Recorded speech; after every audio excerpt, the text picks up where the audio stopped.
Constituency associations should have the right to determine who their parliamentary candidates are with a minimum interference from central office.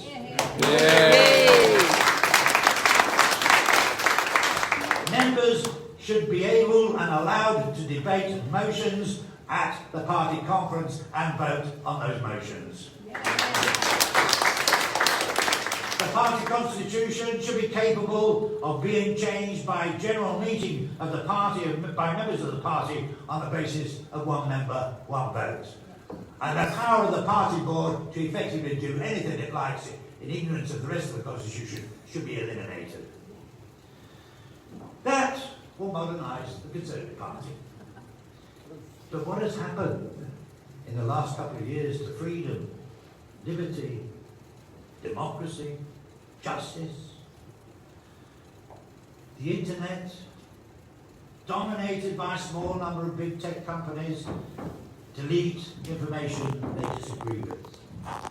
Schools and universities have ceased debate and inquiry. People with contrary views have been barred from campuses. Student newspapers have been censored.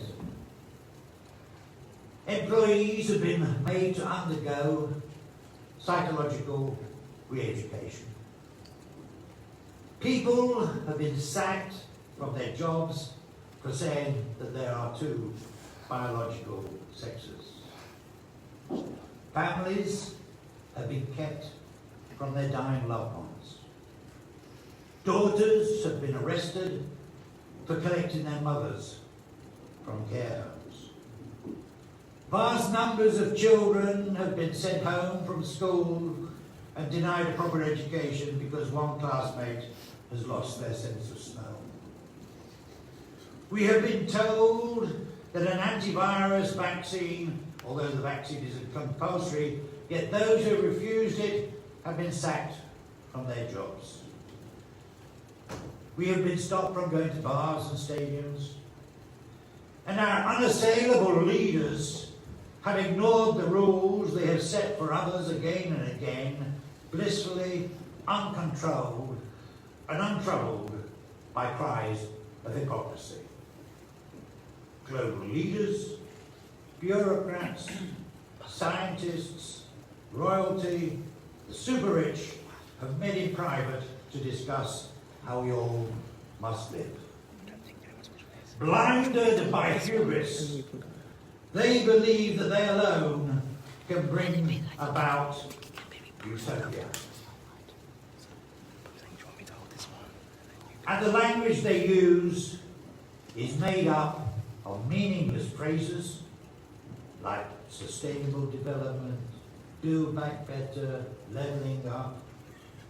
Few will question what all this means, and those that do will be insulted, ridiculed, and pushed to the margins of society so that they are effectively silenced. It is time for a return of conservative values.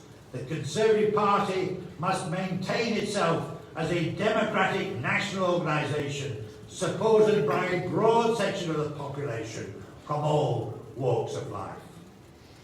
It must uphold the rule of law and order and the concept of equality of all before the law. It must create favourable conditions for the creation of wealth and thereby sustain high levels of employment and living standards. It must promote free enterprise, maximise choice and minimise regulation. It must provide or enable the provision of high quality services in fields where the state must provide them. It must control public expenditure within a balanced budget and with a low level of taxation.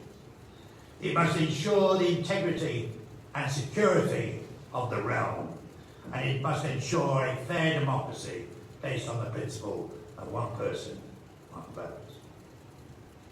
These are the traditional Tory values.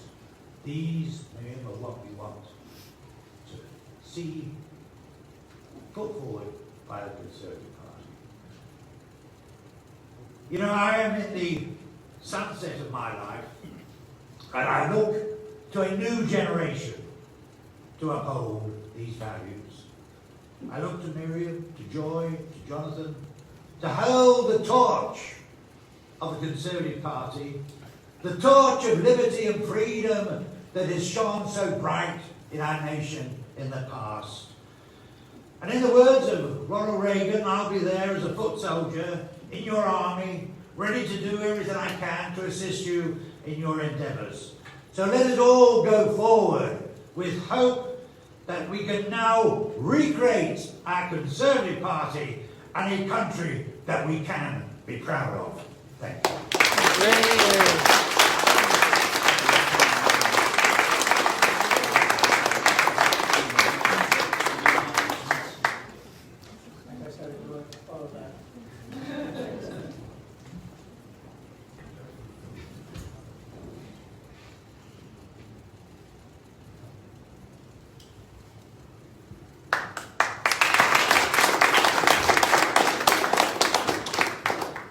Having to follow John is a tall order, and one that I don't think anyone would relish. But I'm an MP. John is a Beaconsfield. He lives in Beaconsfield. He helped me before I became a member of Parliament, and I'm here today because John and Caroline believe in democracy, and I believe in democratic debate. And whether or not we agree on all policies and issues, I still believe, as a member of Parliament, it is important that I hear your views and that we debate and discuss the issues of the day. Now, that opinion is not one that is held by everyone in our current sort of state of affairs, and it might sound like something we all believe in, but it is not the case at the current time. So I am here because I believe in democracy, in transparency, and freedom. Now, why am I a conservative? I'm a Thatcherite. I've always loved Margaret Thatcher. You can tell by my accent, I don't have John's 400-year history. I barely, you can see I sound like I just arrived, but I've been here longer than that. But I'm proud to be British. I'm proud to hold the values that the Conservative Party stands for. And those values, to me, were low taxation, small state, fiscal responsibility, and freedom. Those are the things I believe in. Those are the things and the principles that I stand on, that I stood on in the general election. Now, we've had COVID. This has tested every fiber of our being, of who we are as conservatives. There are things that have crossed into the realm of large state that I think we never want to repeat. And I have stood up and voiced my concern over things like vaccine passports and other things because I'm concerned about our freedoms being eroded.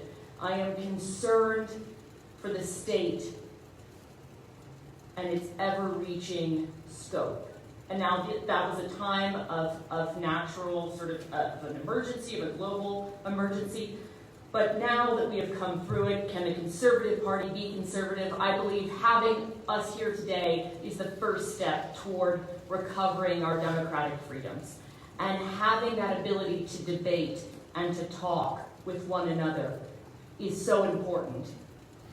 Now, I also believe that it's standing up, the Conservative Party is about standing up for mainstream beliefs and opinions that are being marginalized by a very vocal minority.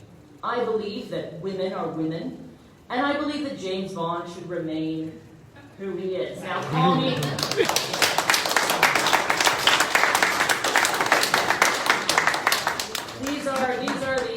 Now, if I, in the world of wokeism, I would probably be eaten alive for those views. And we have to come to a point, though, where we stand up for the majority in this country who actually believe the same thing. Now, we have allowed a very small and very loud minority to dictate many of our cultural trends. And I think it is time for the Conservative Party to stand up and to say, no, we stand with the silent majority. We stand against wokeism. We stand for the common truths that we all know, that we are allowing ourselves to be silenced on. And I think it is more important that we speak now and defend our liberties, defend free speech, and make sure that we stand up for the silent majority before our voices are silenced permanently. And this is a crucial time. This is a time where social media, where things that are happening on Twitter, in the world of the sort of magnified voice of a certain minority seem louder than ever. But we need to remember that those who are hard-working, who love this country, who love the Queen, who love and stand up for British values are not being heard. And we need to remember that as your elected representative, as members of Parliament, that we stand up for that silent majority. And that is what I believe in.